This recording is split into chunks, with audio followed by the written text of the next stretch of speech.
ദൈവത്തിന്റെ അതിപരിശുദ്ധമായ നാമം വാഴ്ത്തപ്പെടുമാറാകട്ടെ.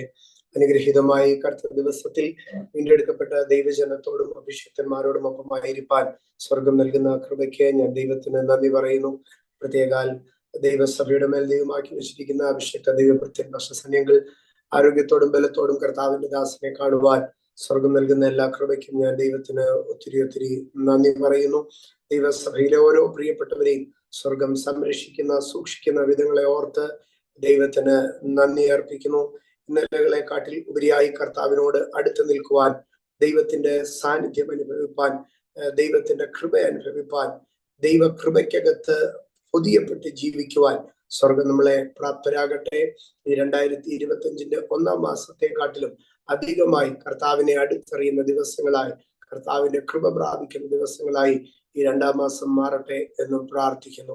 പിന്നെ ഒരിക്കൽ കൂടെ നിങ്ങളോടൊപ്പമായിരിക്കാൻ സ്വർഗം എനിക്ക് നൽകിയ അവസരത്തിന് ഞാൻ ദൈവത്തിന്റെ സന്നിധാനത്തിൽ എന്നെ താഴ്ത്തുകയും ദൈവത്തിന് മുൻപാകെ നന്ദി പറയുകയും ചെയ്യുന്നു. ആരാധനയിലായിരിക്കുന്ന വിശുദ്ധ കുടുംബത്തെ ഓർത്ത് ദൈവത്തെ സ്തുതിക്കുന്നു. എല്ലാവർക്കും വന്ദനം പറഞ്ഞുകൊണ്ട് ദൈവ വചനത്തിലേക്ക് പ്രവേശിക്കുകയാണ്. 119 സങ്കീർത്തനത്തിലേക്ക് കടന്നു വരുമ്പോൾ ഞാൻ ധ്യാനഭാഗമല്ല, ഞാനൊരു ഭാഗത്തെ പറഞ്ഞ് മുമ്പോട്ട് പോവുകയാണ്. 119 സങ്കീർത്തനത്തിലേക്ക് കടന്നു വരുമ്പോൾ അതിന്റെ 89 തുടങ്ങി 96 വരെയുള്ള വാക്യങ്ങൾ ലാമദ് എന്ന് പറയുന്ന ഒരു ഭാഗമാണ്. അതിനകത്ത് ദൈവത്തിന്റെ വചനത്തെ കുറിച്ച് ചില ഭാഗങ്ങൾ പറയുന്നുണ്ട്. അതിനകത്ത് 92 വാക്യത്തിൽ ഇങ്ങനെയാണ് പറയുന്നത്: ദൈവത്തിന്റെ ന്യായ പ്രമാണം എന്റെ പ്രമോദമായിരുന്നില്ലെങ്കിൽ ഞാൻ എന്റെ കഷ്ടതയിൽ നശിച്ചു പോകുമായിരുന്നു. അപ്പോൾ ഭക്തൻ പറയുകയാണ്, എന്റെ കഷ്ടതകളുടെ നടുവിൽ ഞാൻ നശിച്ചു പോകാതിരിപ്പാൻ എന്നെ ബലപ്പെടുത്തിയത് എന്റെ പ്രതികൂലങ്ങളിൽ ഞാൻ ദൈവത്തിന്റെ വചനത്തിൽ സന്തോഷിച്ചത് കൊണ്ടാണ്. ആ വാക്യം പറയുന്നത് ഇങ്ങനെയാകുന്നു: നിന്റെ ന്യായപ്രമാണം എന്റെ പ്രമോദമായിരുന്നില്ലെങ്കിൽ ഞാൻ എന്റെ കഷ്ടതയിൽ നശിച്ചു പോകാമായിരുന്നു. എന്നാൽ ആ വാക്യത്തെ ഞാൻ ഇങ്ങനെ തിരിച്ചു പറയും: എന്റെ കഷ്ടതയിൽ ഞാൻ നശിച്ചു പോകാതിരുന്നത് എന്റെ കഴിവല്ല, എന്റെ പ്രാപ്തിയല്ല, എന്റെ കൂടെയുള്ളവരുടെ മിടുക്കല്ല.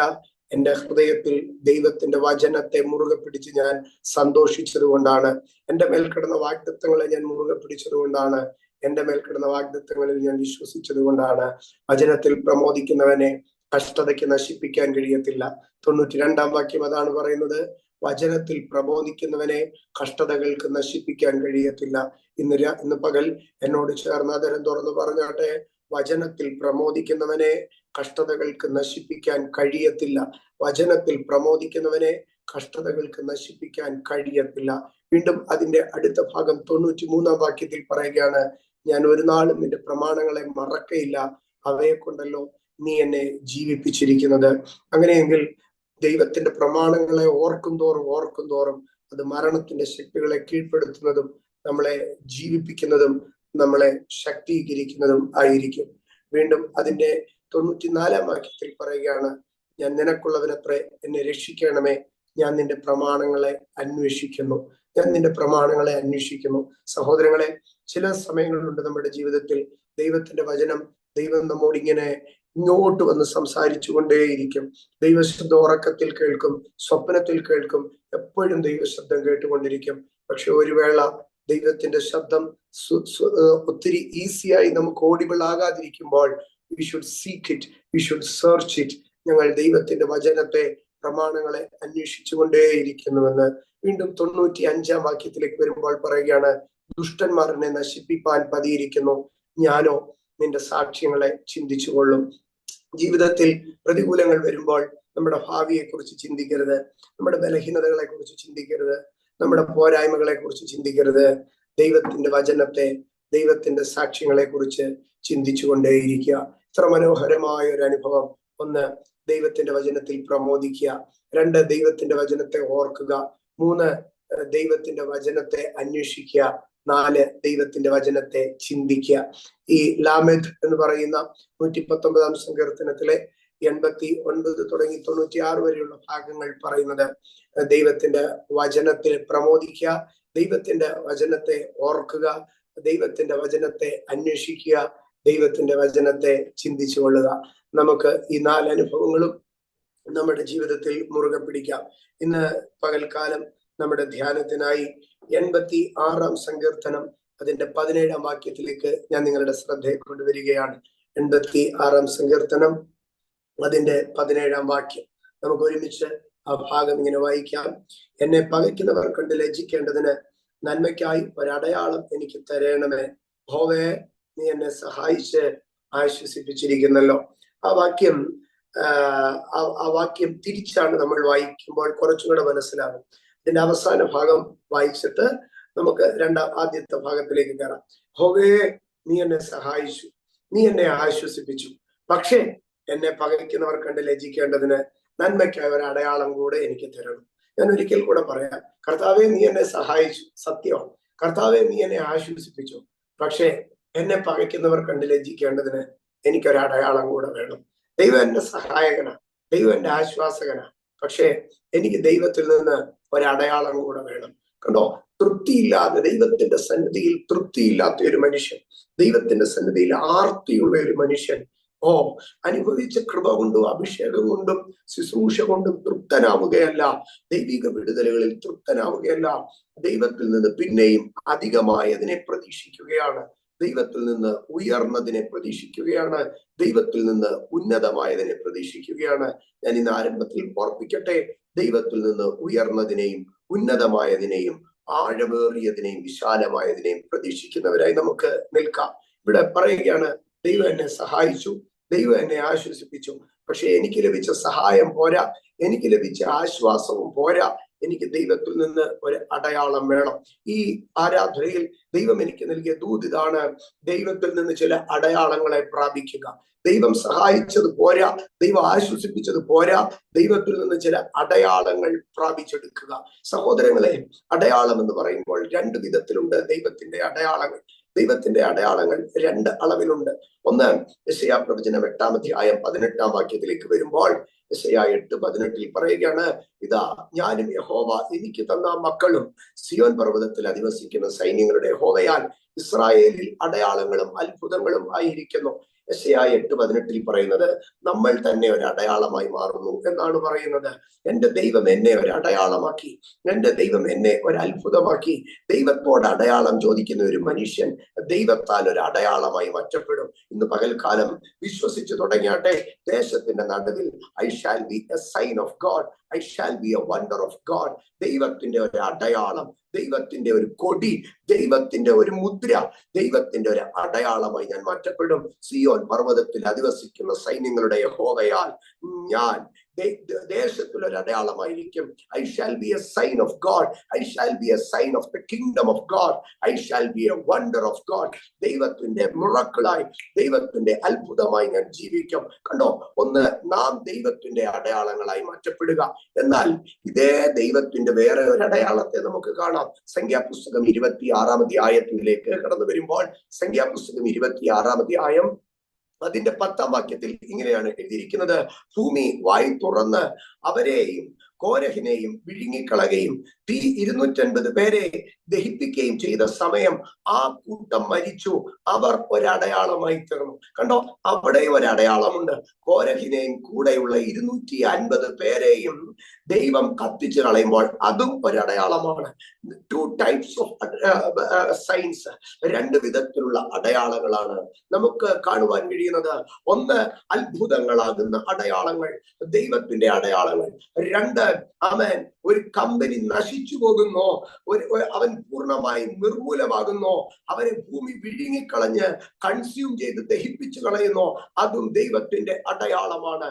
ഇന്ന് പകൽക്കാലം ദൈവത്തിന്റെ ജനം അത്ഭുതകരമായ അടയാളമാവുകയും ദൈവജനത്തിനെതിരായി നിൽക്കുന്ന മത്സരിക്കുന്ന കോരഹിന്റെ ശക്തികൾ, ഹല്ലേലൂയ, അവ നശിച്ചു പോയിക്കൊണ്ട് ഒരു തീ വിഴുങ്ങിക്കളയുന്ന അടയാളവുമായിക്കൊണ്ട് ദൈവസഭയുടെ നടുവിൽ ചില അടയാളങ്ങളുടെ കാലങ്ങൾ ഓപ്പൺ ആകട്ടെ.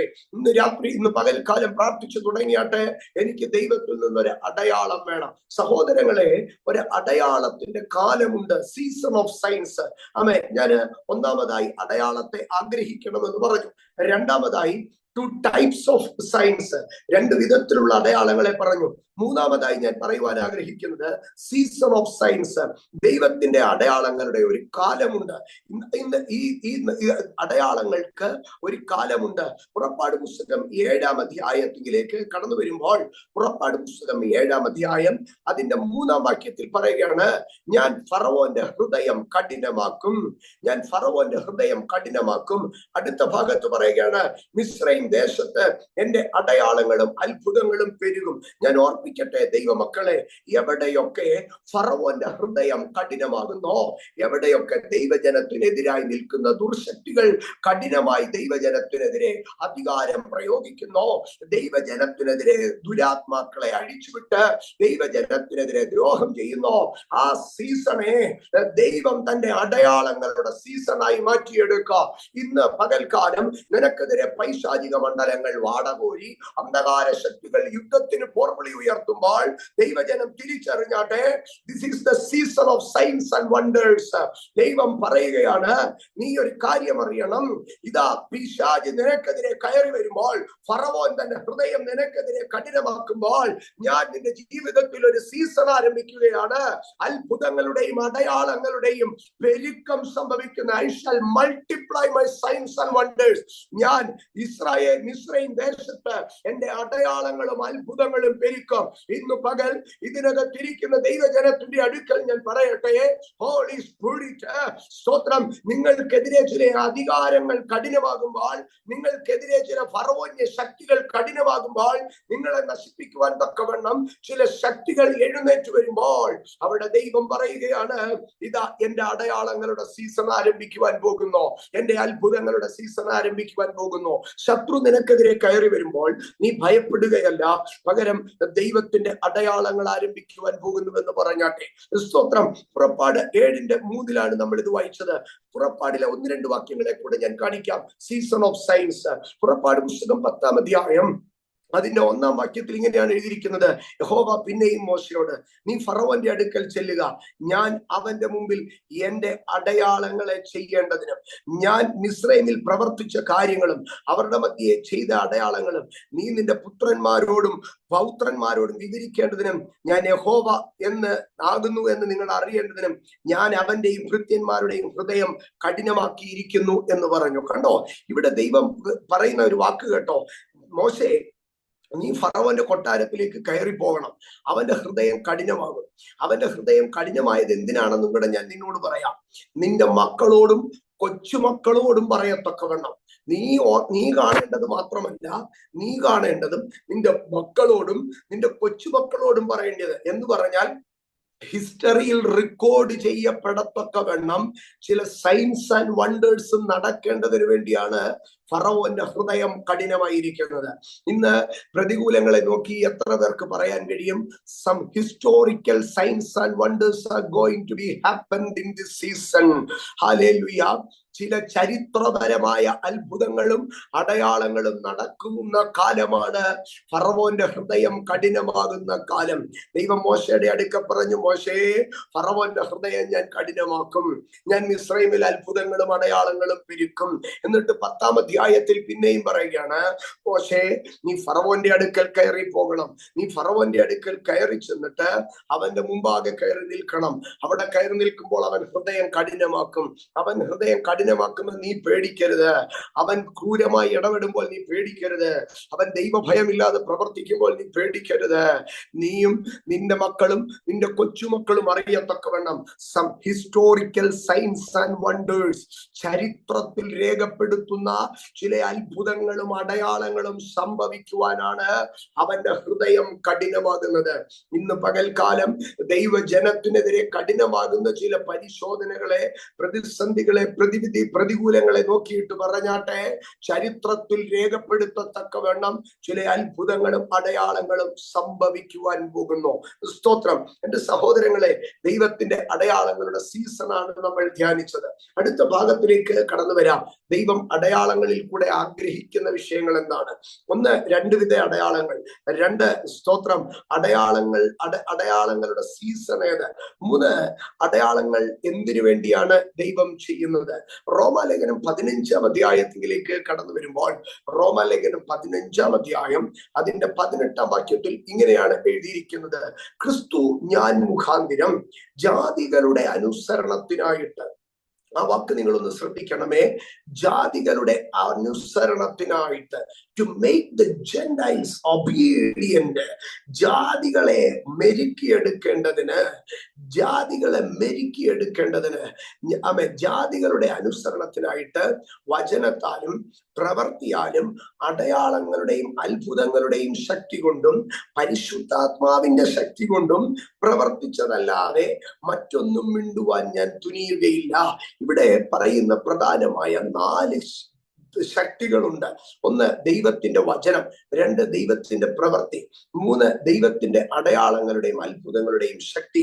4, ദൈവത്തിന്റെ പരിശുദ്ധാത്മാവിന്റെ ശക്തി. ഞാൻ അതിനകത്തുനിന്ന് 1-2 കാര്യങ്ങളെ പറയാതെ മുമ്പോട്ട് പോകാൻ കഴിയത്തില്ല. അവിടെ ശക്തി എന്ന് പറയുന്ന 2 കാര്യങ്ങളുണ്ട്. ഒന്ന്, പരിശുദ്ധാത്മാവിന്റെ ശക്തി. 2, അത്ഭുതങ്ങളുടെയും അടയാളങ്ങളുടെയും ശക്തി. എന്റെ സഹോദരങ്ങളെ, ദൈവത്തിന്റെ അടയാളങ്ങൾക്കൊരു ശക്തിയുണ്ട്. ദൈവത്തിന്റെ അടയാളങ്ങൾക്ക് ഒരു ശക്തിയുണ്ട്. ദൈവത്തിന്റെ അത്ഭുതങ്ങൾക്കൊരു ശക്തിയുണ്ട്. ഇനിയും നിങ്ങൾ യെശയ്യാ പ്രവചനം 8:18 ഓർത്തെ: ഇതാ സിയോൻ പർവ്വതത്തിൽ അധിവസിക്കുന്ന യഹോവയാൽ ഞാനും എൻ്റെ മക്കളും യെരൂശലേമിൽ അടയാളങ്ങളും അത്ഭുതങ്ങളുമായിരിക്കുന്നു. അപ്പോൾ ദൈവം നമ്മളെ അടയാളമാക്കുക എന്ന് പറഞ്ഞാൽ അതിന്റെ അർത്ഥം,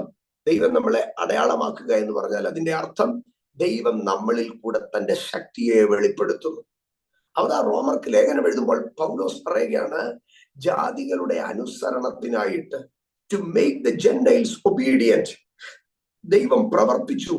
എങ്ങനെ? ദൈവം പ്രവർത്തിച്ചത് അടയാളങ്ങളുടെ ശക്തി കൊണ്ട്.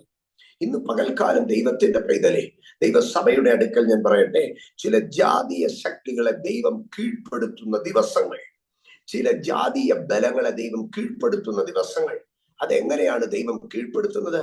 തന്റെ അടയാളങ്ങളുടെയും അത്ഭുതങ്ങളുടെയും ശക്തി കൊണ്ട് ദൈവം ജാതികളെ അനുസരിപ്പിച്ചു എന്നാണ് പറയുന്നത്. ഇന്ന് പകൽ അതിനെ എത്ര പേർക്ക് റിസീവ് ചെയ്യാൻ കഴിയും? Through some signs and wonders, through some miracle power, through some authority of signs. സയൻസിനകത്ത്, അടയാളങ്ങൾക്കകത്ത് ദൈവത്തിന്റെ ശക്തിയുണ്ട്, ദൈവത്തിന്റെ അധികാരമുണ്ട്. എന്നെ വാക്കാ പറയുന്നത്, ജാതികളെ അനുസരിപ്പിക്കേണ്ടതിന് ദൈവം ഒരു ഫോഴ്സ്, ദൈവം ഒരു ശക്തി വെളിപ്പെടുത്തി. എന്തായിരുന്നു ആ ശക്തി? അടയാളങ്ങളുടെയും അത്ഭുതങ്ങളുടെയും ശക്തി. ഈ നാളുകളിൽ ദൈവസഭ ഒരുമിച്ച് പ്രാർത്ഥിച്ചു കയറണം. For the signs and wonders. ചില അടയാളങ്ങൾ സംഭവിക്കട്ടെ, എന്റെ ജീവിതത്തിൽ അത്ഭുതങ്ങൾ സംഭവിക്കട്ടെ, എന്റെ ജീവിതത്തിൽ അടയാളങ്ങൾ സംഭവിക്കട്ടെ. അടയാളങ്ങൾ സംഭവിക്കുമ്പോൾ, ദൈവിക അടയാളങ്ങൾ എന്റെ ജീവിതത്തിൽ സംഭവിക്കുമ്പോൾ അടുത്തത് എന്താണ് അവിടെ സംഭവിക്കുന്നത്?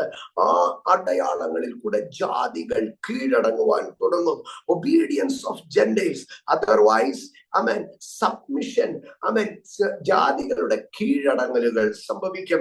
ദൈവസഭയുടെ മുൻപാകെ ജാതികൾ കീഴടങ്ങുന്നത് അടയാളങ്ങളിലും അത്ഭുതങ്ങളിലും കൂടെ ആയിരിക്കും. അടയാളങ്ങളിലും അത്ഭുതങ്ങളിലും കൂടെ ആയിരിക്കും ജാതികൾ കീഴടങ്ങുന്നത്. കർമ്മേലിന്റെ കൊടുമുടിയിൽ ഏലിയാവിന്റെ കൂടെ 10 പേരും ആഹാബിന്റെ കൂടെ ബാലിന്റെ പ്രവാചകന്മാരും വാളുകൊണ്ടല്ല അവർ യുദ്ധം ചെയ്തത്, അവർ കൈക്കരുത്ത് കൊണ്ടല്ല യുദ്ധം ചെയ്തത്, അവർ ആശയങ്ങൾ പറഞ്ഞല്ല യുദ്ധം ചെയ്തത്. പകരം ഏലിയാവ് പറഞ്ഞു, ജാതീയ ശക്തികളായ സീദോന്യ ശക്തിയായ ബാലിന്റെ ദേവന്മാർ ഇസ്രായേൽ രംഗപ്രവേശം ചെയ്ത് ഇസ്രായേലിനെ അശുദ്ധപ്പെടുത്തിയിരിക്കുന്നു. ഇന്ന് ജയമെടുക്കുന്നത്, ഇന്ന് ബാലിന്റെ പ്രവാചകന്മാർ കീഴടങ്ങുന്നത്, ഇന്ന് സീദോന്റെ പാപശക്തികൾ ഇസ്രായേലിന്റെ മണ്ണിൽ കീഴടങ്ങുന്നത് ദൈവം ചെയ്യുന്ന അടയാളത്തിന്റെ ശക്തി കൊണ്ടായിരിക്കും. ഏലിയാവ് ഒരൊറ്റ കാര്യം പറഞ്ഞു, ഇന്നിവിടെ ഒരു അടയാളം സംഭവിക്കും. ഈ അടയാളത്തിന്റെ മുൻപാകെ ജാതികൾ കീഴടങ്ങും. ഏലിയാവ് എന്നെ പവറിലാ പറഞ്ഞത്. ഇന്നിവിടെ ഒരു അത്ഭുതം നടക്കും, ഇന്നിവിടെ ഒരു അടയാളം നടക്കും. ആ അടയാളത്തിന്റെ മുമ്പിൽ ജാതികൾ കീഴടങ്ങുമെന്ന് പറഞ്ഞു. ആഹാബ് പറഞ്ഞു, ശരി, അടയാളം കാണട്ടെ. എന്നാൽ ബാലിന്റെ പ്രവാചകന്മാർ തീയിറക്കുവാൻ തക്കവണ്ണം നിന്ന് തുള്ളുവാൻ തുടങ്ങി. എന്റെ സഹോദരൻ സഹോദരങ്ങളെ, ഒരു പക്ഷേ ഇതിനു മുമ്പ് ബാലിന്റെ പ്രവാചകന്മാർ ഇങ്ങനെ തീ കത്തിച്ചിട്ടുണ്ടായിരിക്കാം. അല്ലെങ്കിൽ അവർ ഈ വെല്ലുവിളി നേരത്തെ ഏറ്റെടുക്കത്തില്ലല്ലോ. ഇനി അടുത്തത്, ഈ കർമ്മേലിൽ തീ ഇറക്കുന്നതിന് മുമ്പേ ബാലിന്റെ പ്രവാചകന്മാർ എത്ര ആയിരുന്നാലും ഒരു റിഹേഴ്സൽ ഇല്ലാതെ കർമ്മേലിൽ വന്ന് നിൽക്കുമോ? ഇല്ല. അവര് കർമ്മേലിൽ വരുന്നതിന് മുമ്പേ അവരുടെ കുടിയിരിപ്പ് കേന്ദ്രത്തിൽ, അവരുടെ രഹസ്യ സ്ഥലത്ത് അവരവരുടെ ആഭിചാര ശക്തികളെ വിളിച്ചുണർത്തി ആമേൻ വിറകിനകത്ത് തീ പിടിപ്പിച്ചിട്ടുണ്ട്, യാഗപീഠത്തിൽ തീ പിടിപ്പിച്ചിട്ടുണ്ട്. അവര് റിഹേഴ്സൽ ഇല്ലാതെ പ്രിപ്പറേഷൻ ഇല്ലാതെ ഒന്നുമല്ല ബാലിന്റെ പ്രവാചകന്മാർ വന്നത്. തലേ രാത്രികളിൽ അവർ ഏറെ സമയമിരുന്നു. അങ്ങനെ ഏറെ സമയം ഇരുന്ന് അപ്പോൾ അവരൊരു സിസ്റ്റം ഉണ്ടാക്കി. അവർ ചുമ്മാതെ വന്നതെന്ന് ചെയ്തതല്ല. അവര് തെരഞ്ഞെടുത്ത ഏറ്റവും ശക്തരായ 400-ലധികം ബാലിന്റെ പ്രവാചകന്മാരെ തെരഞ്ഞെടുത്ത് അവര് ദിവസങ്ങളായിട്ട് അവിടെ ഈ പൂജയ്ക്ക് വേണ്ടിയുള്ള ഒരുക്കമായിരുന്നു. അവർ ഒരുങ്ങി വരികയാണ്. എന്തിനു വേണ്ടി? നമ്മള് തീയിറക്കണം. നമ്മൾ യാഗപീഠത്തിൽ തീയിറക്കണം. യാഗപീഠത്തിൽ ഇപ്പൊ ആകാശത്തുനിന്ന് തീയിറങ്ങണമെന്നൊക്കെ ഏലിയാവ് പറഞ്ഞു. പക്ഷെ ആകാശത്തുനിന്നൊന്നും തീയിറങ്ങുന്നത് ആരും കാണണമെന്നില്ല. ഈ യാഗപീഠം നിന്നങ്ങ് കത്തിയാ മതി. അപ്പൊ പറയാം, ആകാശത്തുനിന്ന് വന്നത് നിങ്ങൾ കാണാഞ്ഞതാ, ഞങ്ങളൊക്കെ കണ്ടതാണെന്ന് ഈ 450 പേര് എന്ന് പറഞ്ഞാൽ ആരെതിർക്കാനാ? രാജാവും സൈന്യവും മുഴുവൻ അവന്റെ കയ്യിലല്ലേ. എന്നാൽ ഏലിയാവ് അവിടെ കയറി നിന്നപ്പോൾ സഹോദരങ്ങളെ, ഏലിയാവ് തീ ഇറക്കി. ഏലിയാവിന്റെ യാഗപീഠത്തിൽ തീ കത്തി എന്നുള്ളതിനെക്കാട്ടിലും പ്രാധാന്യമേറിയ വേറെ ഒരു വിഷയമുണ്ട്. സന്ധ്യായാഗത്തിന്റെ സമയം വരെ ഇവന്മാര് കൊട്ടിപ്പാടിയിട്ടും അവരുടെ യാഗപീഠത്തിൽ തീ ഇറങ്ങിയില്ല എന്നുള്ളതാണ് അതിനേക്കാൾ വലിയ കാര്യം. കണ്ടോ? അപ്പൊ ഏലിയാവ് കയറി നിന്ന് അവന്റെ പവർ ഓഫ് സൈൻ, അവരുടെ അടയാളത്തിന്റെ ശക്തിയെ ഏലിയാവ് ബ്രേക്ക് ചെയ്തു. അവരുടെ അടയാളത്തിന്റെ ബലത്തെ ഏലിയാവ് തടഞ്ഞു നിർത്തി. ഇന്ന് പകൽ എന്റെ ദൈവജനത്തിന്റെ അടുക്കൽ ഞാൻ പറയുകയാണ്, ദൈവത്തിന്റെ അടയാളങ്ങൾ വെളിപ്പെടുവാൻ ചില പൈശാചിക അടയാളങ്ങൾ ബന്ധിക്കപ്പെടണം. മനുഷ്യനെ കബളിപ്പിക്കുന്ന ചില മാജിക് കൊണ്ട്, കൺകെട്ടുകൊണ്ട്, ഇവിടെ പൊടി വീഴുന്നു, ഇവിടെ കണ്ണിൽ നിന്ന് എണ്ണ വരുന്നു, ഇവിടെ മൂക്കിൽ നിന്ന് ചോര വരുന്നു, ഇവിടെ ഫോട്ടോയിൽ നിന്ന് ഭസ്മം വീഴുന്നു. ഈ വിധമായ പൈശാചിക അടയാളങ്ങളെ ബ്രേക്ക് ചെയ്യുന്ന ഒരു അധികാരം ദൈവസഭ പ്രാർത്ഥിച്ചെടുക്കണം. ഏലിയാവ് കർമ്മേലിന്റെ കൊടുമുടിയിൽ കയറിയുന്നു. ബാലിന്റെ പ്രവാചകന്മാർ ചോദിച്ചു തമ്മിൽ, ഇന്നലെ നമ്മുടെ ക്യാമ്പിൽ വെച്ച് നമ്മളിങ്ങനെ തുള്ളിയപ്പോ വിറകി തീ പിടിച്ചായിരുന്നല്ലോ, എന്നിട്ട് എന്താ ഇപ്പൊ തീ കത്താഞ്ഞേ? അവര് പറഞ്ഞു, കുഴപ്പമില്ല, ഒന്നും കൂടെ ചാടി നോക്ക്, ഒന്നും കൂടെ തുള്ളി നോക്ക്, നടക്കുമായിരിക്കും. അവസാനം അതിലൊരാൾ പറഞ്ഞു, ഇല്ല, ഞാൻ രക്തം കൊടുത്താൽ രക്തം കണ്ടാൽ എന്റെ കുട്ടിച്ചാത്തൻ ഇളകി വരുമെന്ന് പറഞ്ഞു.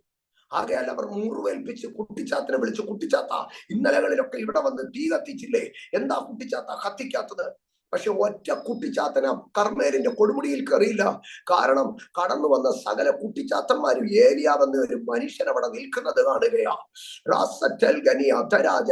അതാ അടയാളങ്ങളുടെ അത്ഭുതങ്ങളുടെ ശക്തി എന്ന് പറഞ്ഞത്. There is a force behind signs and wonders. There is a force, there is a power behind. Power എന്ന് പറഞ്ഞാൽ പോരാ, ഒരു ഫോഴ്സ്, ഒരു ശക്തി അതിന്റെ പിറകിൽ. ഫോഴ്സ് എന്ന് പറയുമ്പോൾ നിങ്ങൾക്ക് കുറച്ചും കൂടെ വ്യക്തമാകുമല്ലോ. There is a force behind signs and wonders. അപ്പൊ ഏലിയാവെന്ന ഒരൊറ്റ മനുഷ്യൻ അവിടെ നിൽക്കുമ്പോൾ ആമേൻ, ഈ സൈൻസ് ആൻഡ് വണ്ടേഴ്സിന്റെ പിൻപിലുള്ള അത്ര ഫോഴ്സും കർമ്മേലിന്റെ അടിവാരത്തു നിന്ന് ഇങ്ങനെ വിറയ്ക്കുകയാ.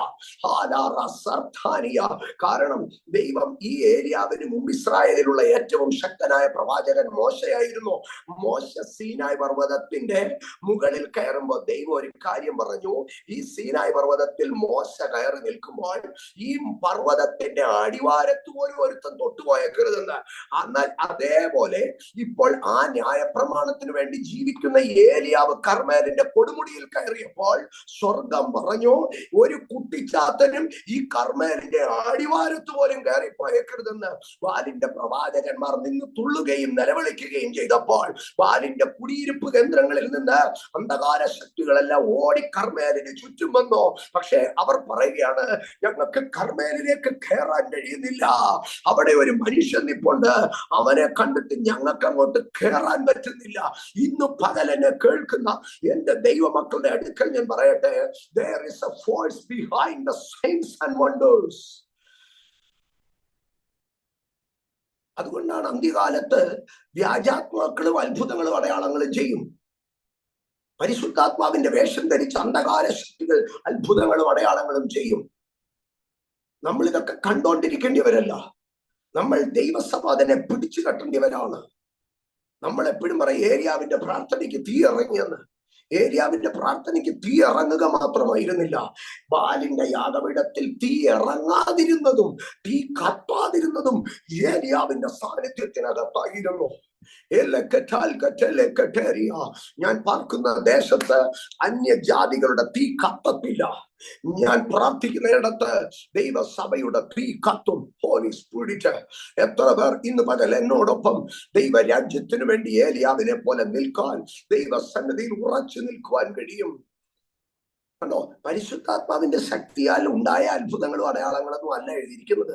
ആ വാക്കിനെ നമ്മളൊന്ന് ഡീപ് സ്റ്റഡി ചെയ്യണം. വചനത്താലും പ്രവൃത്തിയാലും അത്ഭുതങ്ങളുടെയും അടയാളങ്ങളുടെയും ശക്തിയാലും പരിശുദ്ധാത്മാവിന്റെ ശക്തിയാലും. പരിശുദ്ധാത്മാവിന്റെ ശക്തി സഭയ്ക്കകത്ത് പ്രവർത്തിക്കുന്നതാണ്. പരിശുദ്ധാത്മാവിന്റെ ശക്തി നമ്മളെ സ്വർഗത്തിൽ കൊണ്ടുപോകാൻ തക്കവണ്ണം നമ്മുടെ ശരീരത്തിൽ വ്യാപരിക്കുന്നതാണ്. പരിശുദ്ധാത്മാവിന്റെ ശക്തി അതിവിശുദ്ധമാണ്. പരിശുദ്ധാത്മാവിന്റെ ശക്തിക്ക് ഈ കണ്ട മുക്കാലി ദൈവങ്ങളുടെ ഒന്നും മുമ്പിൽ പോയി നിൽക്കേണ്ട ഗതികേടില്ലെന്നേ.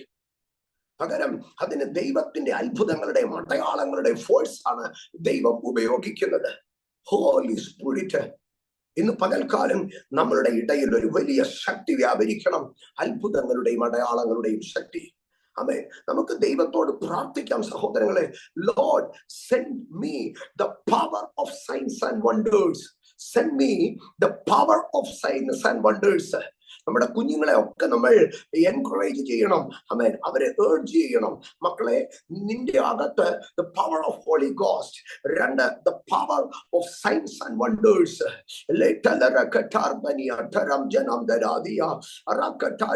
കേട്ടോ, റോമാലേഖനം 15:18 നിങ്ങളൊന്ന് നിർത്തി വായിച്ചു നോക്കിയേ. അതിനകത്ത് പറയുകയാണ്, ജാതികളുടെ അനുസരണത്തിനായിട്ട് അത്ഭുതങ്ങളുടെയും അടയാളങ്ങളുടെയും ശക്തി ദൈവം എന്റെ മേൽ റിലീസ് ചെയ്തു. അതെന്റെ മേൽ ഇമ്പാർട്ട് ചെയ്തു. The force, the power of signs and wonders. Jesus, നമ്മുടെ കുഞ്ഞുങ്ങളിലൊക്കെ അത് വ്യാപരിക്കട്ടെ. നമ്മുടെ കുഞ്ഞുങ്ങളിലൊക്കെ ആമേൻ അത്ഭുതങ്ങളുടെയും അടയാളങ്ങളുടെയും the power of signs and wonders. Holy Spirit. ആമേൻ. അവിടെയാണ് പരിശുദ്ധാത്മാവിന്റെ ശക്തി നമ്മളെ സ്വർഗത്തിൽ കൊണ്ടുപോകും. അത്ഭുതങ്ങളുടെയും അടയാളങ്ങളുടെയും ശക്തി നമ്മളെ പൈശാചിക മണ്ഡലത്തിന്റെ നേരെ തല ഉയർത്തി നിർത്തുമാറാക്കും. സമയം വേഗത്തിൽ പോകുന്നല്ലോ, ഞാൻ മുൻപോട്ട് പോകട്ടെ. കണ്ടോ, ജാതികൾ അനുസരിക്കണമെങ്കിൽ signs and wonders, the power of signs and wonders. സ്തോത്രം. എന്നിട്ട് പൗലോസ് പറയുകയാണ്, എനിക്ക് അതിനല്ലാതെ വേറൊന്നും എനിക്കിനി പറയാനില്ല. കണ്ടോ, power of signs and wonders നമ്മുടെ അകത്തേക്ക് വന്നാൽ പിന്നെ നമ്മുടെ സംസാര രീതി തന്നെ മാറും. പിന്നെ കൊച്ചപ്പന്റെ, മരുമോടെ, അമ്മാച്ചന്റെ ഒന്നും കഥ നമുക്ക് പറയാൻ കാണത്തില്ലെന്നേ. നമ്മുടെ കോൺവെർസേഷൻ സ്റ്റൈല് തന്നെ മാറും. പരിശുദ്ധ അത്ഭുതങ്ങളുടെയും അടയാളങ്ങളുടെയും ശക്തി നമ്മളിലേക്ക് വന്നാൽ, ഞാൻ റിജോയ്സ് ദൈവസഭയെ പ്രചോദിപ്പിക്കുകയാണ്. എനിക്ക് ഒത്തിരി അതിനകത്ത് പ്രേരണ എങ്ങനെ കത്തുന്നത് കൊണ്ടാണ് ഞാൻ റിപ്പീറ്റ് ചെയ്ത് പറയുന്നത്. You should pray, you should fast, you should eagerly wait to receive the power of signs and wonders. നിങ്ങളുടെ വ്യക്തിപരമായ പ്രാർത്ഥനകളിൽ, നിങ്ങളുടെ ഫാമിലി പ്രയറുകളിൽ ഇതൊരു പ്രാർത്ഥനാ വിഷയമായിരിക്കണം. Lord, send me the power of signs and wonders. എത്ര പേർ ഇന്ന് എന്നോട് ചേർന്ന് അത് പ്രാർത്ഥിക്കും? അവർ കരമുയർത്തി ഹല്ലേലൂയ പറയട്ടെ. സ്തോത്രം, സ്തോത്രം, സ്തോത്രം. ഹല്ലേലൂയ. ആമേൻ. ഞാൻ അടുത്ത ഭാഗത്തിലേക്ക് കയറുകയാണ്. സ്തോത്രം. ദൈവത്തിന്റെ അടയാളത്തിന്റെ ഒരു പ്രത്യേകത, ദൈവത്തിന്റെ അടയാളം നമ്മളിൽ ഉണ്ടെങ്കിൽ, അപ്പോസ്തല പ്രവർത്തികളുടെ പുസ്തകം 14-ാം അധ്യായം 3-ാം വാക്യം, ആക്ട്സ് ചാപ്റ്റർ 14:3, അവിടെ ഇങ്ങനെയാണ് പറയുന്നത്, എന്നാൽ അവർ വളരെ കാലം അവിടെ പാർത്തു, കർത്താവിൽ ആശ്രയിച്ചു പ്രസംഗിച്ചു കൊണ്ടിരുന്നു. അവൻ തന്റെ കൃപയുടെ വചനത്തിന് സാക്ഷി നിന്നു. അവരുടെ കയ്യാൽ അത്ഭുതങ്ങളും അടയാളങ്ങളും നൽകുവാൻ വരം നൽകി. And granted signs and wonders. Granted signs and wonders. എന്തിനു വേണ്ടി? അവർ പ്രസംഗിച്ച ദൈവത്തിന്റെ വചനത്തിന് വിറ്റ്നസ് നിൽക്കാൻ തക്കവണ്ണം, അവര് പ്രസംഗിച്ച വചനത്തിന് സാക്ഷി നിൽക്കാൻ തക്കവണ്ണം അത്ഭുതങ്ങളും അടയാളങ്ങളും അവിടെ നിന്നു. എന്റെ സഹോദരങ്ങളെ, to prove the word of God. എന്തിനാണ് ഒരു സാക്ഷിയുടെ ആവശ്യം? എന്തിനാണ് ഒരു സാക്ഷിയുടെ ആവശ്യം? To prove something. ആമേൻ. അത്ഭുതങ്ങളും അടയാളങ്ങളും നമ്മളെ പ്രൂവ് ചെയ്ത് കാണിക്കും. നീ പ്രാർത്ഥിക്കുന്നവനാണെന്ന് പ്രൂവ് ചെയ്യപ്പെടും. നീ വിശുദ്ധനാണെന്ന് പ്രൂവ് ചെയ്യപ്പെടും. നീ ദൈവത്തിന് വിലയേറിയവനാണെന്ന് പ്രൂവ് ചെയ്യപ്പെടും. അവിടെ പറയുകയാണ്, അത്ഭുതങ്ങളാലും അടയാളങ്ങളാലും ദൈവം സാക്ഷി നിന്നു. ഇന്നും ദൈവം നമ്മുടെ പ്രതിസന്ധികളിൽ ദൈവം ഇറങ്ങി വിറ്റ്നസ് ചെയ്യുമെന്ന്. ദൈവം മിണ്ടാതിരിക്കത്തില്ല. He shall prove. അത് അത്ഭുതങ്ങളും അടയാളങ്ങളുമാണ്.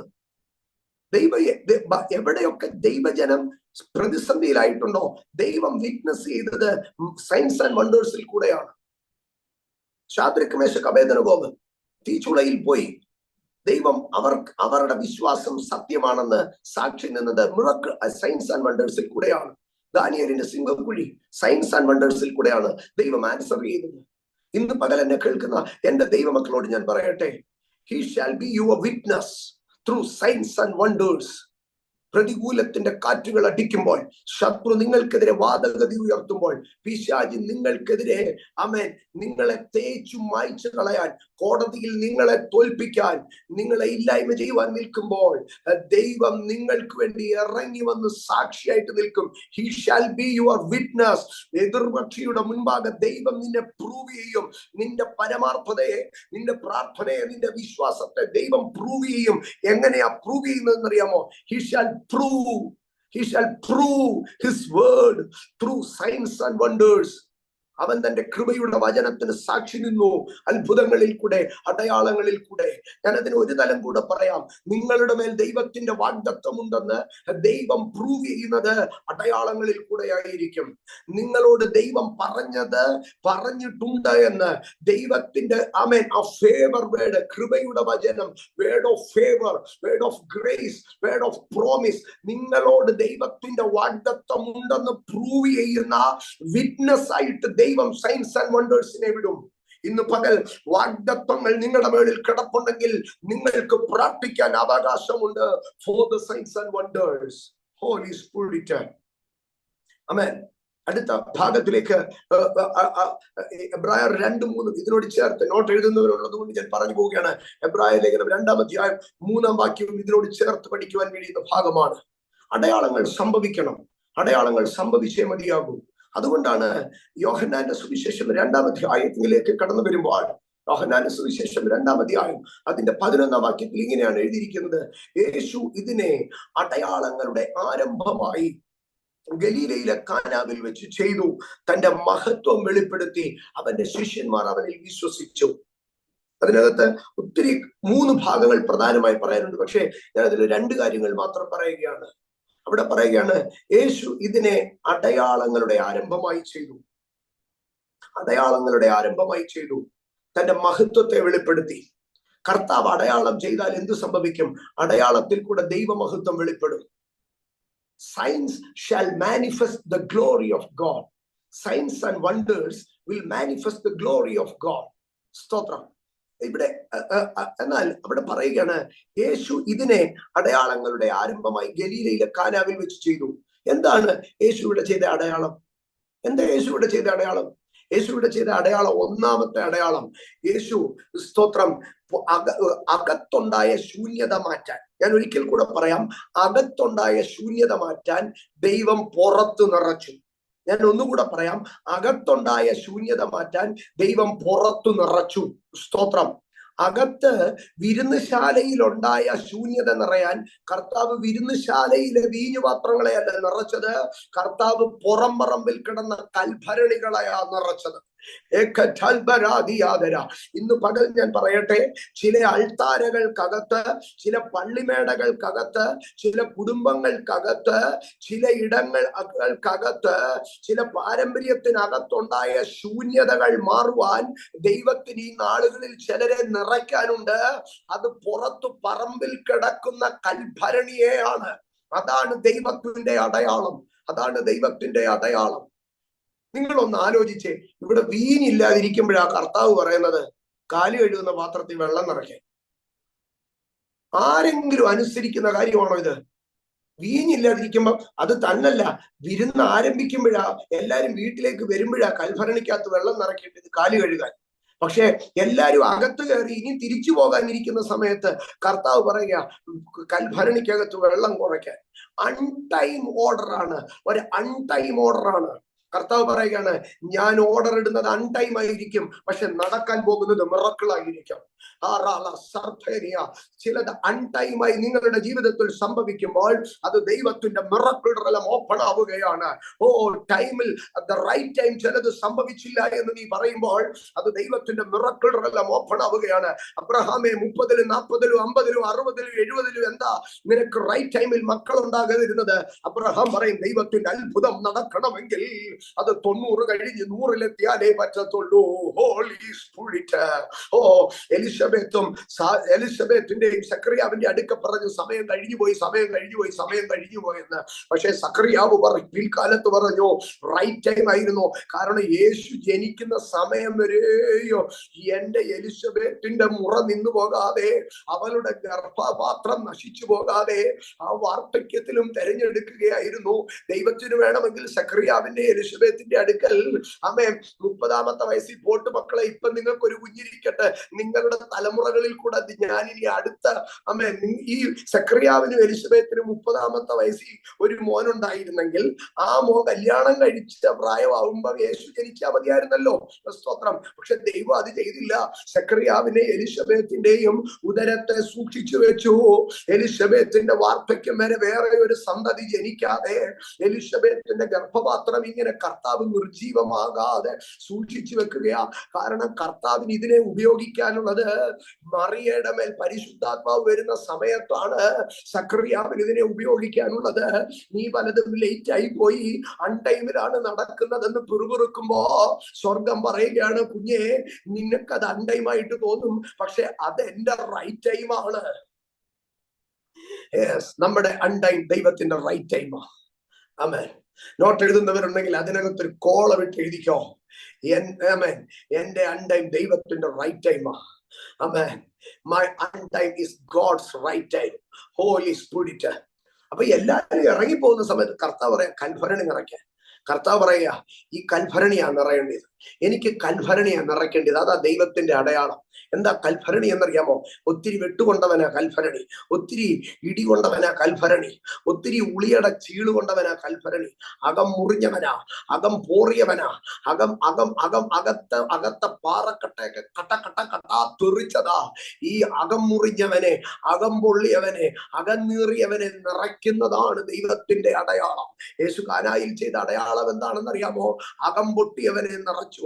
കർത്താവ് പറഞ്ഞ് അകത്തിരിക്കുന്നവനെയൊക്കെ ഞാൻ പിന്നെ നിറയ്ക്കാം, പകരം പുറത്ത് കിടക്കുന്ന ഒരുത്തനുണ്ട്, അകം പൊട്ടിയ ഒരുത്തൻ, ഉള്ളുനീറിയ ഒരുത്തൻ, ശങ്കുപിടഞ്ഞ ഒരുത്തൻ, അവനെ നിറയ്ക്കണം. അതാണ് എന്റെ അടയാളം. സ്തോത്രം. അകം പൊട്ടിയ കൽഭരണിയെ നിറച്ചിട്ട് കർത്താവ് പറഞ്ഞു, ഇതാ എന്റെ അടയാളം. അകം പൊട്ടിയ അകം നീറിയ കൽഭരണി നിറഞ്ഞു കഴിഞ്ഞു. പിന്നെ കർത്താവ് അവിടെ എന്തേലും ചെയ്തു? അതിനെ വാഴ്ത്തിയില്ല, അതിനുവേണ്ടി പ്രാർത്ഥിച്ചില്ല, അതിനുവേണ്ടി ഒന്നും ചെയ്തില്ല. അകം മുറിഞ്ഞ കൽഭരണി നിറഞ്ഞപ്പോൾ അത് ഓൾറെഡി വീഞ്ഞായി മാറ്റപ്പെട്ടു. സ്തോത്രം.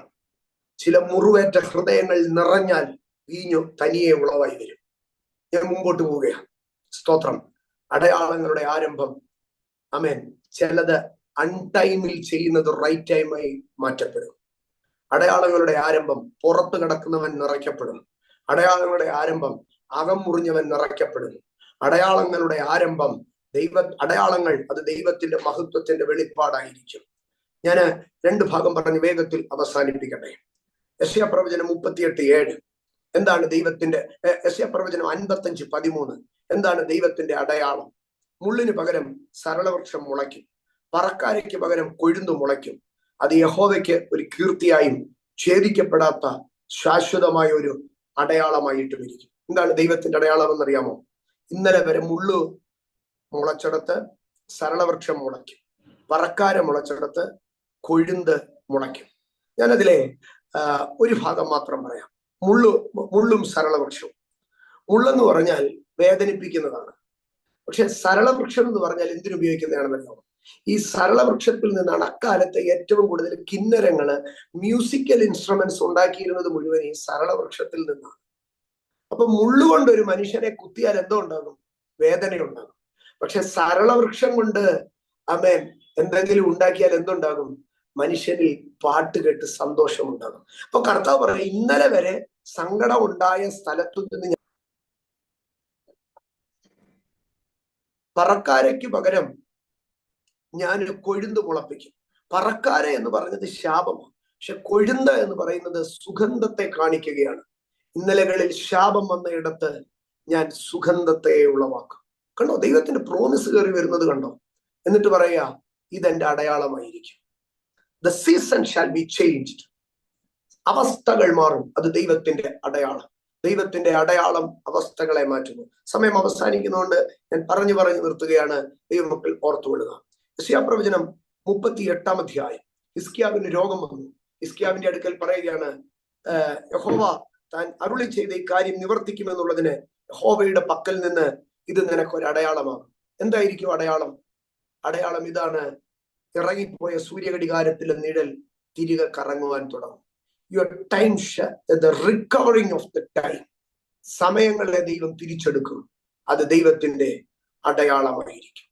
ഇന്ന് പകൽ എന്നെ കേൾക്കുന്ന എന്റെ ദൈവമക്കളെ, ദൈവം ചില അടയാളങ്ങളെ ചെയ്യും. അഹരോന്റെ കയ്യിലൊരു വടി ഉണ്ടായിരുന്നു. എല്ലാ വടികളിലും കുടുംബപ്പേര് എഴുതി വെച്ചു, എല്ലാ വടികളിലും ഗോത്രപ്പേര് എഴുതി വെച്ചു.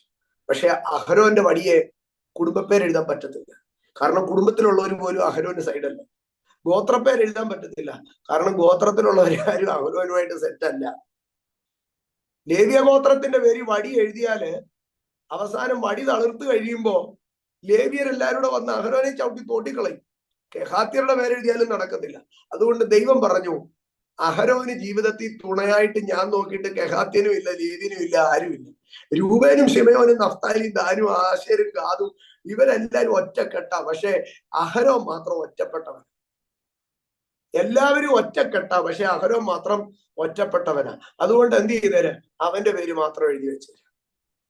എല്ലാവരും കുടുംബപ്പേര് എഴുതി വെച്ചപ്പോ, എല്ലാരും പ്രസ്ഥാനത്തിന്റെ പേരെഴുതി വെച്ചപ്പോ അഹരോൻ അതൊന്നും എഴുതാനില്ല, ഒറ്റപ്പെട്ടവൻ പേരെഴുതി വെച്ചു.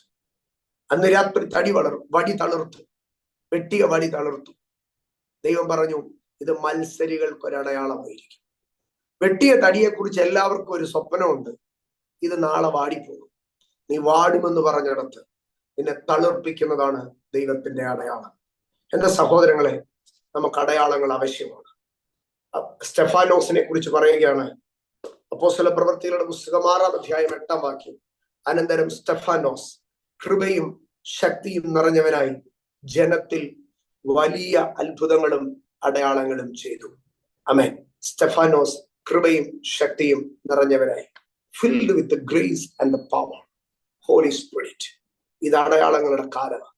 ശത്രുമണ്ഡലങ്ങൾ ഉയരുമ്പോൾ, ദുരാത്മശക്തികൾ പ്രബലപ്പെടുമ്പോൾ, അന്ധകാര ശക്തികൾ കൈകോർക്കുമ്പോൾ, ഫറവോന്റെ ഹൃദയങ്ങൾ കഠിനപ്പെടുമ്പോൾ, ദൈവജനം തിരിച്ചറിഞ്ഞാട്ടെ, ഇത് അടയാളങ്ങളുടെ സീസൺ ആരംഭിക്കുകയാണ്. നമുക്ക് ഒരുമിച്ച് പ്രാർത്ഥിക്കാം. ഞാൻ ഒരു വാക്ക് സഭയ്ക്ക് വേണ്ടി പ്രാർത്ഥിക്കുകയാണ്, ജനത്തിന് വേണ്ടി പ്രാർത്ഥിക്കുകയാണ്. കർത്താവെ, ഞങ്ങൾ ഒരുമിച്ച് പ്രാർത്ഥിക്കുന്നു. ആർക്കൽബരം പ്രവചാലഘടകർത്തനാദി ഉദരമന സ്യാർത്ഥനാജനം ധരാതി. A season of signs and wonders. ഫറവോന്റെ ഹൃദയങ്ങൾ കഠിനപ്പെട്ട് ജനത്തിനെതിരെ അറബലഘടകർ ധനഞ്ജരാതിയ വെല്ലുവിളി ഉയർത്തുന്ന ഈ സീസണിൽ അതരഘടകർ ഘനംധര ക്ഷമംധരാതി നന്മയ്ക്കായി ചില അടയാളങ്ങൾ സ്വർഗം ചെയ്യാൻ പോകുന്നത് കൊണ്ട് സ്തോത്രം. ജാതികൾ അനുസരിക്കത്തക്കവണ്ണം അകരഘടകജനാംജനഗദരി ദൈവം അടയാളങ്ങളുടെ ശക്തിയോടുകൂടെ ദൈവം ചിലതും ചെയ്യാൻ പോകുന്നത് കൊണ്ട് സ്തോത്രം. കർത്താവേ, അങ്ങയുടെ വാഗ്ദത്തങ്ങളെ പ്രൂവ് ചെയ്യുന്ന അടയാളങ്ങൾ വെളിപ്പെടാൻ പോകുന്നത് കൊണ്ട് സ്തോത്രം. അങ്ങയുടെ മഹത്വം മാനിഫെസ്റ്റ് ചെയ്യുന്ന അടയാളങ്ങൾ വെളിപ്പെടുന്നത് കൊണ്ട് സ്തോത്രം. മുള്ളുകൾ നിന്നയിടത്ത് സരളവൃക്ഷം മുളയ്ക്കുന്ന അടയാളങ്ങൾ വെളിപ്പെടാൻ പോകുന്നത് കൊണ്ട് സ്തോത്രം. സ്തോത്രം, സ്തോത്രം.